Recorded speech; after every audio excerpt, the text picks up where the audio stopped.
Bonjour, hello. J'adore cette grande galerie des peuples autochtones. I love this so for viewers at location. home, this is the Canadian Museum of History, and this is the best place to come to get a sense of the grandeur of First Nations longhouses from across British Columbia. Sorry, just a little bit of a tourist plug. Okay, thank you, Ms. May. Hannah Thibodeau, CBC National News. You and Mr. Singh seem to be fighting right now in the polls. They suggest you're fighting for third place. Do you feel he might have gotten the best of you tonight? Not a bit.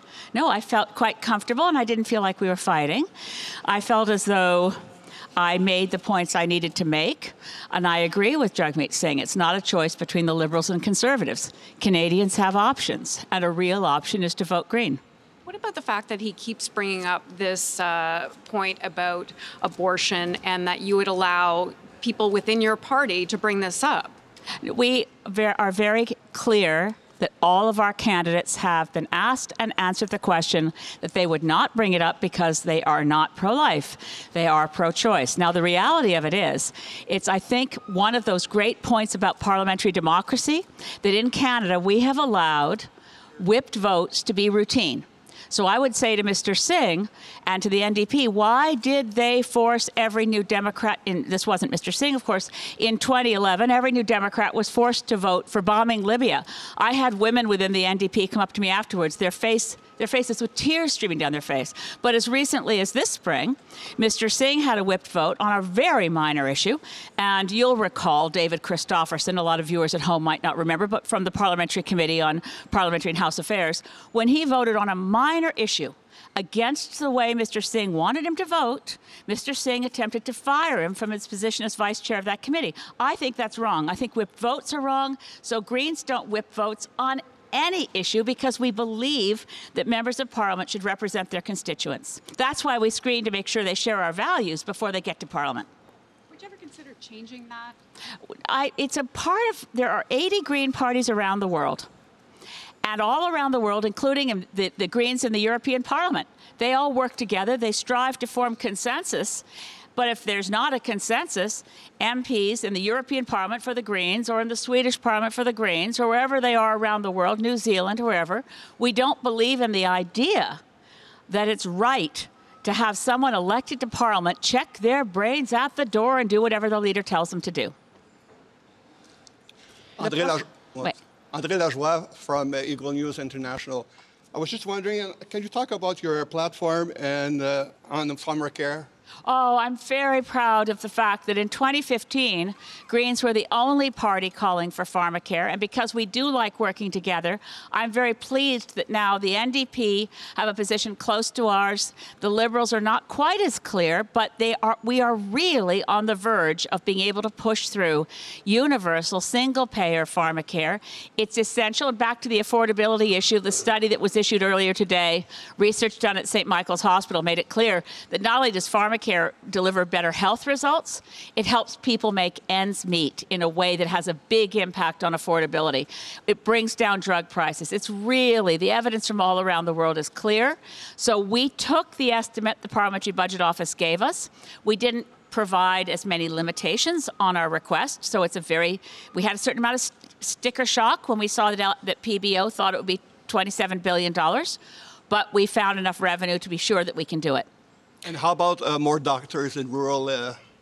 We need to renegotiate the Canada Health Accord. We need to go with what the medical community is recommending as having the patient's medical home be a team medicine approach. We need to rethink healthcare in the 21st century, but we really need a new Canada Health Accord. And we must never forget that while healthcare is delivered by the provinces, it's the Federal Minister of Health who's responsible for enforcing the Canada Health Act. And we've been too slack for too long in making sure we don't allow any creeping two-tier medicine into Canada.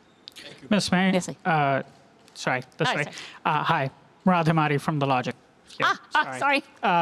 So you've said on a couple of debate stages now that you would tax the tech giants, but your platform doesn't specify whether that's an e-commerce tax or sales tax, or whether you're looking for something like the 3% tax that Mr. Trudeau has proposed. So which one is it, and what form would that tax take? That's also a plank you can find on the website reviewed by the Parliamentary Budget Office. So we're looking at the way they've done it in Europe. We're looking at making sure that we collect tax. It's not a sales tax. We need to make sure that we recoup, because Amazon, for instance, isn't benign. They compete with all the local small businesses that sell things across Canada.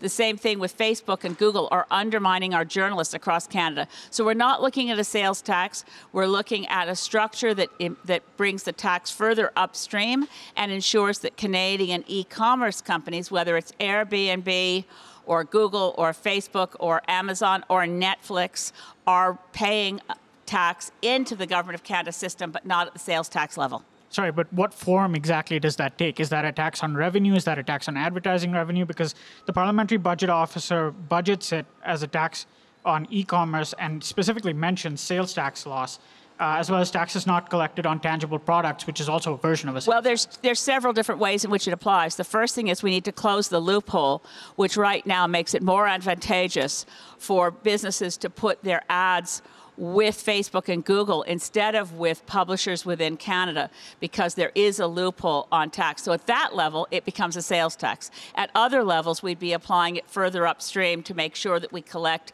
for instance, almost like a levy on their ability to do business within Canada. Bringing it and rolling it out, we also want to continue to look at the systems that are, now Quebec has its own system. We want to make sure that we apply taxes on these e-commerce companies in a way that recoups for Canada a fair share of what they should be paying in taxes.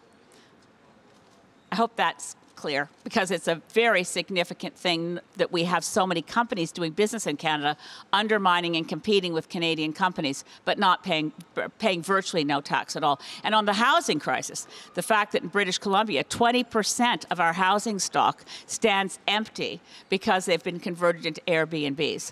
It's a complex area of business activity that we never anticipated even 10 years ago.